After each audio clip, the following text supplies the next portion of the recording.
Selamat datang di channel Rumah Jurik. Sebelum kita mulai merasakan kengerian malam ini, jangan lupa untuk subscribe agar tidak ketinggalan kisah-kisah horor terbaru. Jangan lupa juga untuk like dan tinggalkan komentar di bawah tentang pengalaman serammu. Terima kasih. Kisah ini dimulai di sebuah kampus yang berdiri angkuh di tengah kota besar.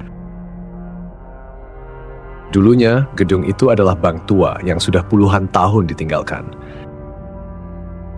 Namun, tak banyak yang tahu bahwa setelah bank itu gulung tikar, gedung itu berubah menjadi tempat pembuangan mayat dan bayi yang tak diinginkan. Tragedi yang gelap ini berujung pada reputasi menyeramkan yang melekat pada gedung itu. Bahkan hingga akhirnya kampus ini dibuka pada tahun 2012. Sejak pertama kali kampus itu digunakan, berbagai kejadian aneh mulai terjadi. Namun, tak ada yang bisa menuturkan kengerian yang terjadi di sana dengan lebih jelas daripada seorang OB yang telah bekerja di sana sejak hari pertama. Pak Slamet, seorang pria tua yang pendiam dan sederhana, mungkin tampak seperti OB biasa di siang hari. Tetapi ia menyimpan rahasia gelap tentang kampus tersebut. Ia menjadi saksi dari berbagai kejadian yang tak bisa dijelaskan dengan logika. Semua dimulai ketika Pak Slamet ditempatkan di lantai 3, sebuah tempat yang jarang digunakan oleh mahasiswa. Saat malam tiba dan suasana kampus sudah sepi, ia mendengar suara aneh dari atas plafon. Suara air mengalir seperti ada yang sedang mandi. Lantai 3 tidak memiliki kamar mandi, apalagi di atas plafon. Suara itu terus terdengar, namun ketika ia memeriksa, tak ada siapapun di sana. Suara anak kecil berlari-lari juga sering terdengar, diikuti oleh suara tawa yang tiba-tiba berubah menjadi jeritan memilukan. Suasana di lantai itu terasa berat dan mencekam, seolah-olah ada sosok yang selalu memperhatikan. Malam itu, sekitar pukul 3 pagi, saat Pak Slamet sedang membersihkan ruangan server yang terletak di sudut kampus, ia melihat sesuatu yang membuat darahnya membeku. Di pojok ruangan, di balik rak server, berdiri seorang wanita. Rambutnya panjang dan kusut, wajahnya hancur tak berbentuk, dengan mata hitam yang dalam dan kosong.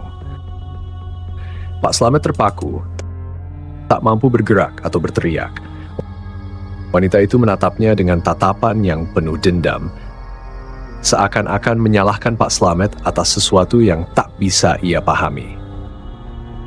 Lalu dalam sekejap mata, wanita itu menghilang, meninggalkan Pak Slamet yang terguncang ketakutan. Sejak saat itu, Pak Slamet yakin bahwa kampus ini bukan hanya dihantui oleh satu makhluk, tetapi banyak. Gangguan supernatural semakin intens. Puncaknya adalah saat kejadian kesurupan massal yang terjadi di salah satu kelas. Puluhan mahasiswa tiba-tiba menjerit histeris, tertawa keras dan berbicara dengan suara yang bukan milik mereka.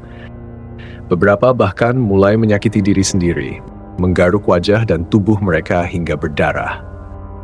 Staf yang berusaha menolong justru ikut terkena dampaknya. Seolah-olah ada kekuatan yang lebih besar yang merasuki kampus itu. Pihak kampus yang awalnya mencoba menutupi kejadian ini, akhirnya tak punya pilihan selain menutup kampus tersebut. Keamanan dan kesehatan mental mahasiswa dan staf dipertaruhkan. Namun, meskipun kampus itu sudah ditutup, kejadian-kejadian aneh tak pernah benar-benar berhenti.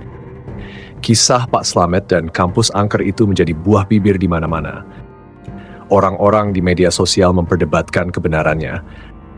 Namun bagi Pak Slamet, semua itu bukan sekadar cerita.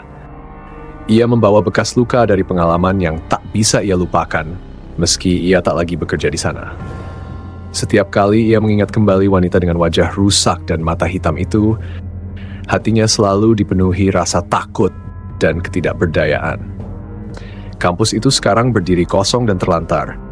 Tetapi roh-roh yang pernah menghuni tempat itu tetap ada, menunggu korban berikutnya yang berani memasuki wilayah mereka.